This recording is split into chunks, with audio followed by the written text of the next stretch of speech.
4.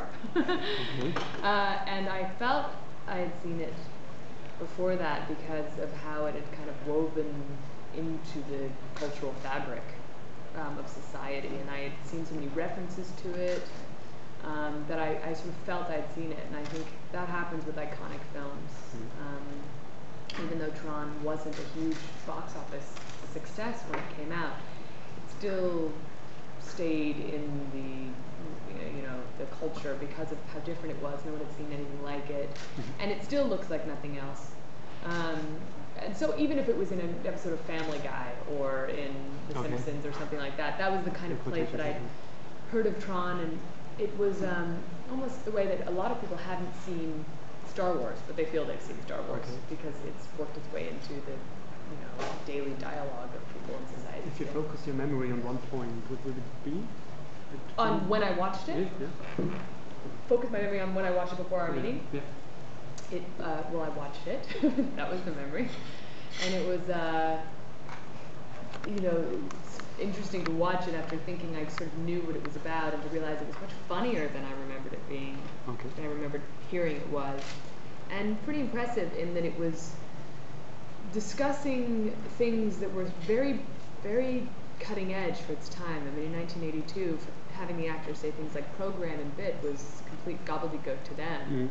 And I thought it was pretty interesting how they were able to ask the question of what would happen if this new technology of the computer, the personal computer, this device that's going to become part of our lives, what would happen if it overtook us? What would happen if we lost control? I thought that was a really compelling philosophical question, and it's something that is echoed in different movies over the past 30 years, even in something like Terminator, something in several different films, because it's the age-old question, I think, of humanity and its value. And I like to call it monkey versus robot.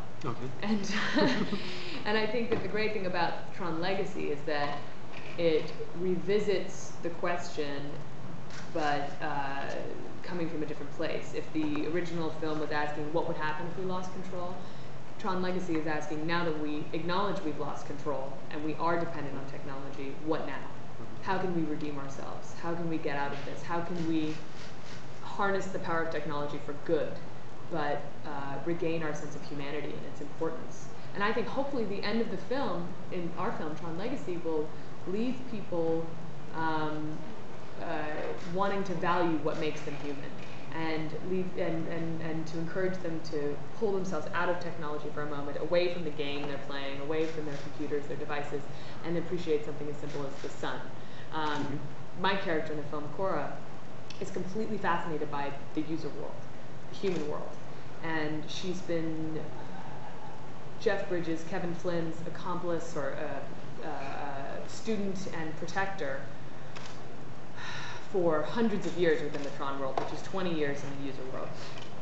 And so he's taught her everything about the user world because she's just desperate to learn it all. So he's given her limitless access to human literature and human history, and she's fascinated by it and believes in it in the way that one would believe almost of a god, a world of gods.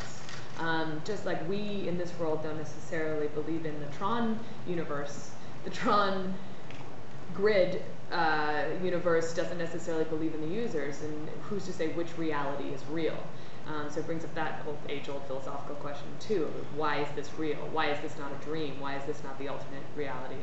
So Cora, living inside the Tron, the grid world of the program, has dreamt of the user worlds, and so when Sam Flynn arrives, it's as if she's seeing a god. It's as if this person she's been waiting for hundreds of years and learned everything about has arrived, and she's seeing him in the flesh, and she just wants to suck him dry of all the information about the user world that she can.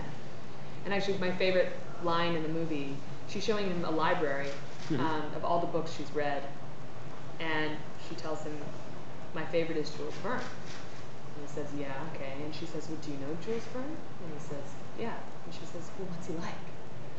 Because she doesn't have, she loves it, she wants to hear everything, but she doesn't really have a concept of time, continuum, space, how it all works in the user world. So Anyway, that's a long-winded way of saying I like how it's revisited the question of technology, but evolved it in a way that technology itself has evolved. And I do think that you couldn't have made a sequel to Tron any earlier than we are now, because you had to wait till technology evolved to a point that it had advanced enough that it could be as revolutionary as the first one was. I think that now we're using, 4 different types of new technology in this film that had never been used before simultaneously, and therefore it will be as groundbreaking as the first one, which was, of course, the first film to use CG. So I think that if you did this sequel any earlier, it wouldn't be as groundbreaking, wouldn't be as impactful. So I'm really glad they waited, and that they waited to have someone at the helm like Joe Kosinski, who is, I think, the visionary who's able to recreate the Tron universe in a new, fresh, and really stunning way. We only saw a small amount of footage scenes with you. You saw the 22 minute? Yeah, 22 minutes. Do you wear high heels in the fighting scenes? Yes. So it must be very difficult to do. Yes. How did you manage it?